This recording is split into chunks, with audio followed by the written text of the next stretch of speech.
Welcome to another episode in the Johan Explains series. The band is Genesis, the album is A Trick of the Tail, and the song is Robbery, Assault and Battery. And we are going to look into how to play and understand a 13/8 odd time. That happens a lot in this song. Let's do it.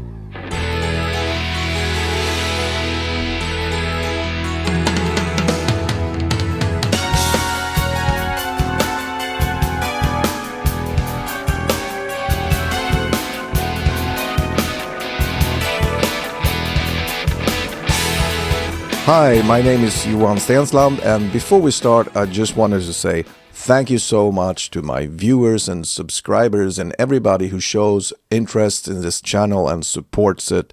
Thank you so much. It means a lot to me. There's a bunch of interesting instrumental parts in this song. Not all of them are in 13/8, even though most of them are.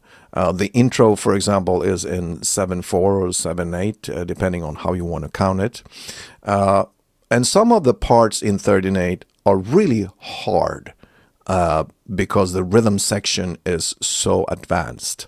So what I'm going to focus on is one instrumental part that is easier to understand.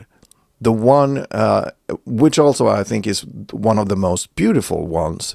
But here you can clearly hear the 13/8 in a way that you can get and feel and understand. So let's listen to that part and watch my little video, and we can talk about it later.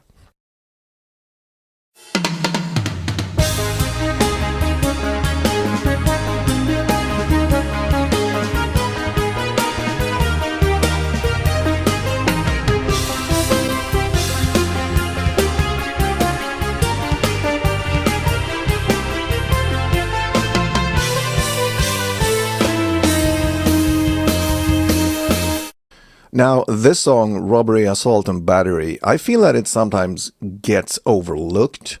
I mean, Genesis, they have those huge, well-known, iconic prog songs that like every prog fan knows and loves.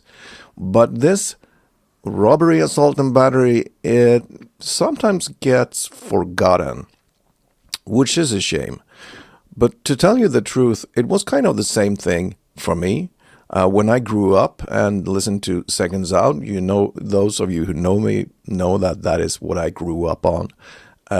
This song, it didn't like take me by as much force as some of the other songs did.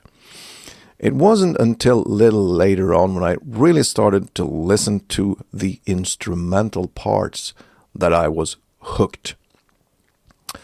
Those instrumental parts, I think, is some of the most interesting and well-written and beautiful parts that Genesis has ever done. I just love these instrumental parts. To me, they are very exciting and they really capture me. And those parts, I feel that they differ a little bit from a lot of the other stuff that Genesis did back at that time. It's more, to me, it neighbors a little bit to the fusion genre. It's not fusion, but it's a little more in that direction. I don't know about you, but that's how I feel about those instrumental parts, some of them. But most of them are in the time signature of 13/8. And that's what we're going to talk about today. I will try to explain the 13/8 odd time, how you can count it, how you can understand it, how you can play it. So my vision is that when you have watched this video, you can like air drum it and really feel that beat, the 13/8. But because it's not that hard once you get it. And actually it was one of the first Genesis songs that I learned to count and learned to play by counting. Aha, this is what they do.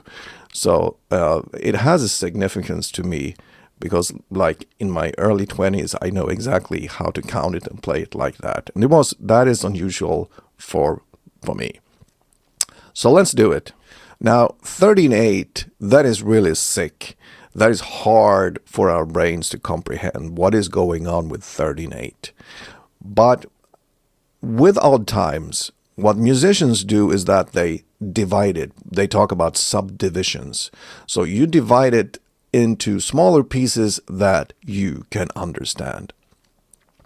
And it turns out that this particular part is divided like in a 7/8 bar followed by a 6/8 bar.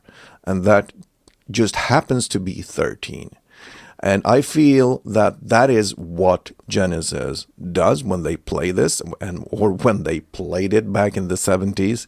They play 7/8, 6/8, 7/8, 6/8.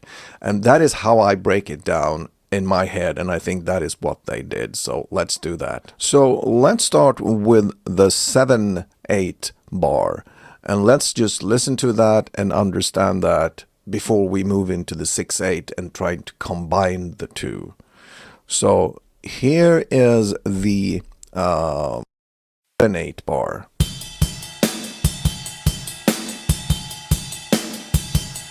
So I hope you got that. 1, 2, 3, 4, 5, 6, 7. Okay, let's move on and let's move to the 6/8. And 6/8 is much easier. I know you know this, even if you don't play the drums or know about beats and bars and stuff like that. When you hear this, you know it because you've heard it so many times. And it's not an odd time, it's an even time signature. So let's listen to that.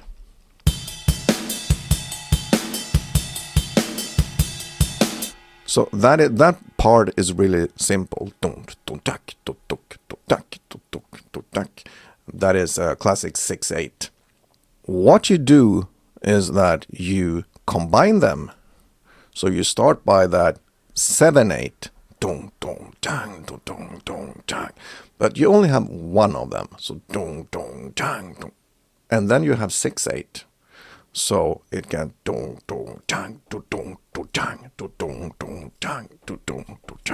let's listen to that. 6.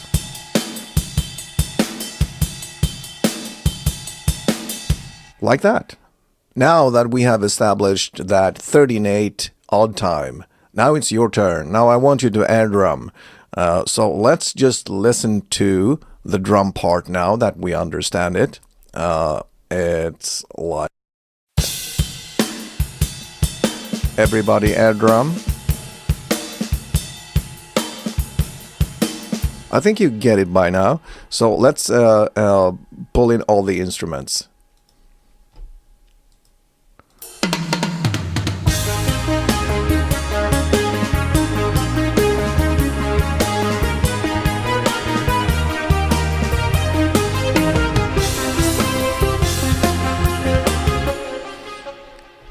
Like that. Did you get it? Did you get all the air drumming right? Now, before we close, I have a little surprise for you nerds out there, because I know there are nerds out there. This section, this piece of music is not entirely in 13/8, because at the end, they have a bar which is 4/8. So it's like an even bar in there before the ending. And I'll show you where that is. So let's play it from like... You can see it here graphically. We start over here with a 13/8. And we have 13/8 all the way. And just before they end this part, you have a little bar here with 4/8. And then they go back to 13/8. So let's listen to when that happens.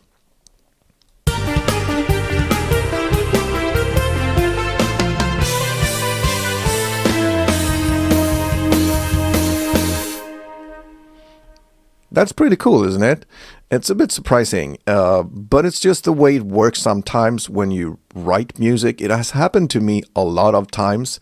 I write something which is in an odd time, and suddenly I just feel that these notes, this melody has to go in here. And the time signature just have to adapt, because my melody takes precedence over what is established. And I think that is what happened here. They wrote this melody, this solo, and those notes, they just had to go in there. And the time signature just had to adapt, to change. That's what I think. So then we have it. That's the 13/8 of Robbery, Assault and Battery. And dear viewer, thank you so much for watching and commenting and supporting my channel. It means a lot. So if you like it, please hit that, all those buttons below. Thank you so much for watching.